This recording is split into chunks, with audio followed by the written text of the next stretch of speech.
kembali di channel YouTube saya. Perkenalkan, nama saya Dr. Stephanie Paulus. Jangan lupa untuk subscribe, like, dan komen video YouTube saya. Nah, buat teman-teman yang suka follow channel YouTube saya, jangan lupa diklik tanda loncengnya agar teman-teman mendapatkan notifikasi terbaru ketika saya mengupload video terbaru saya. Nah, di sini teman-teman saya akan membahas lagi-lagi yang namanya maternity life ya. Dan di sini saya akan membahas yang namanya kram perut. Nah, secara dari kehamilan anak saya yang pertama, kedua, saya bebas dari kram perut ya teman-teman. Dan sekarang di kehamilan anak yang ketiga, memasuki trimester kedua ini, perut saya sudah mulai kram. Nah, dan tentu saja kalau ibu-ibu muda yang mengalami seperti ini jelas tentu panik ya. Nah, dan sekarang melalui video ini saya akan mengedukasi sebenarnya kram perut itu ada yang normal dan tidak normal. Yuk belajar sampai habis ya. Sekarang kita membahas dulu apa sih yang dimaksud dengan kram perut yang normal ya. Nah, kram perut yang normal di sini teman-teman ya, yang pertama bisa disebabkan karena pembesaran dinding rahim ya. Jadi kalau misalnya teman-teman baru mengalami yang namanya kehamilan pertama, jelas dinding rahimnya itu kecil banget ya. Dan apabila janin Anda bertambah besar, maka akan timbul yang namanya peregangan ya. Dan itu terkadang sering menimbulkan yang namanya nyeri atau kram. Nah, tapi ini it's okay teman-teman ya. Teman-teman tidak perlu teman-teman apabila teman-teman sedang melakukan kegiatan yang terlalu overload ya. Jadi kecapean lah istilahnya. Nah, pasti teman-teman juga akan timbul yang namanya kram perut ya. Karena kenapa? Karena apabila perut kita sudah membesar dan di bawahnya itu ada ligamen dan otot yang menyangga ya teman-teman kehamilan ya, pasti itu ototnya juga akan capek ya. Jadi biasanya juga bisa menimbulkan yang namanya kram perut. Dan yang ketiga teman-teman, apabila kehamilannya biasanya masuk di trimester kedua sampai trimester ketiga, di mana semua anggota tubuh janinnya sudah lengkap, terkadang ketika dia kaget atau melakukan gerakan menendang yang mendadak ya, pasti perutnya teman-teman juga akan terasa kram. Ya, ini ya gitu. Jadi agak jarem-jarem gitu. Kok aduh, aku takut banget ya kalau misalnya lahir duluan sebelum waktunya. Ini ya gitu ya. Tapi it's okay teman-teman, itu hanya gerakan mendadak saja ya. Nah, dan kalau misalnya yang keempat ya, itu juga kita sebut yang namanya kontraksi palsu atau yang namanya Braxton Hicks.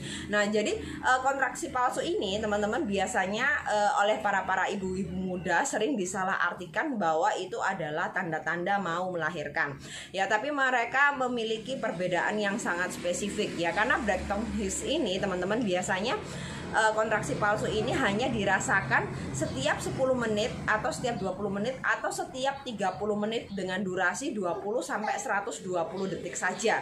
Ya, sedangkan kalau misalnya teman-teman mengalami yang namanya keadaan ingin melahirkan ya, teman-teman harus merasakan kontraksi yang teratur ya. Maksudnya kontraksi yang teratur itu seperti apa ya? Maksudnya adalah awalnya apabila setiap 10 menit ya, setiap 10 menit setiap 10 menit pasti akan ada kontraksi yang durasinya sekitar 1 menit ya. Lama kelamaan rasa itu akan semakin sering ya. Jadi dari 10 menit memendek jadi 8 menit sekali, mendek lagi jadi 7 menit, 6 menit, 5 menit sekali, dan jadi rentangnya itu semakin pendek ya. Dan kontraksinya tuh teman-teman terasa semakin keras ya, ini ya gitu. Dan disertai dengan adanya pembukaan jalan lahir ya. Apa sih tandanya pembukaan jalan lahir ya teman-teman ya?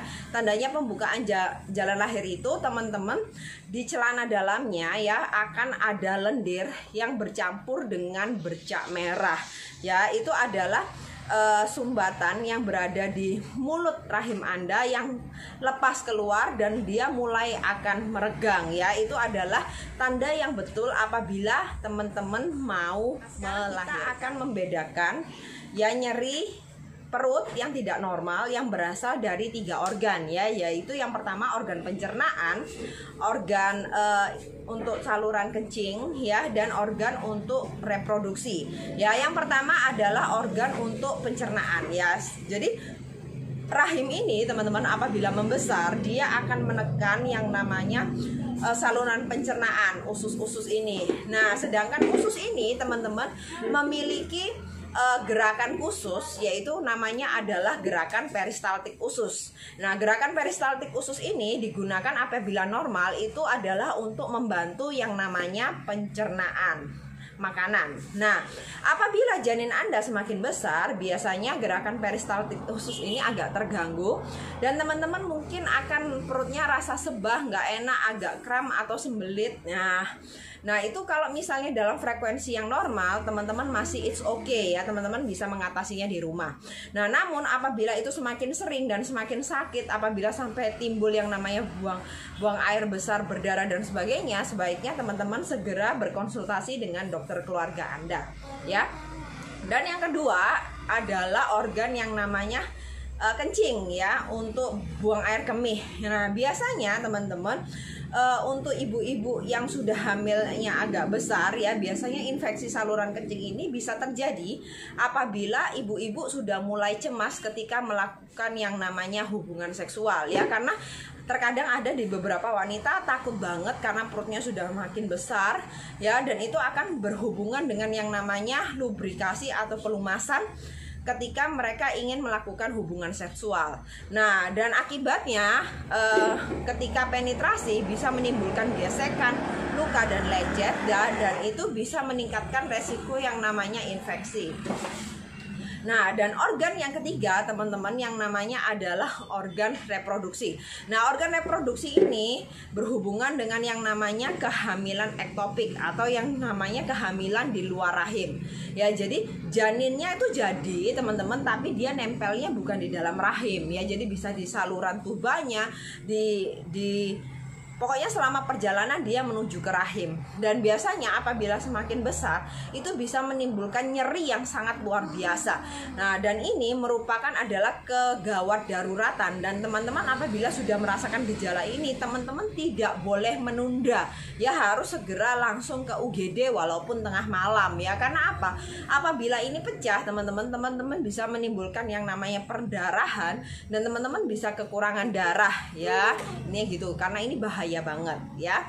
Oke, semoga sharing ini membantu ya teman-teman ya, menghilangkan kegelisahan dan juga menjawab pertanyaan pasien-pasien saya ya. Dan jangan lupa untuk di subscribe, like dan komen video YouTube saya, dan jangan lupa diklik tanda loncengnya teman-teman, agar apabila saya mengirim video YouTube terbaru, teman-teman juga bisa langsung nonton ya.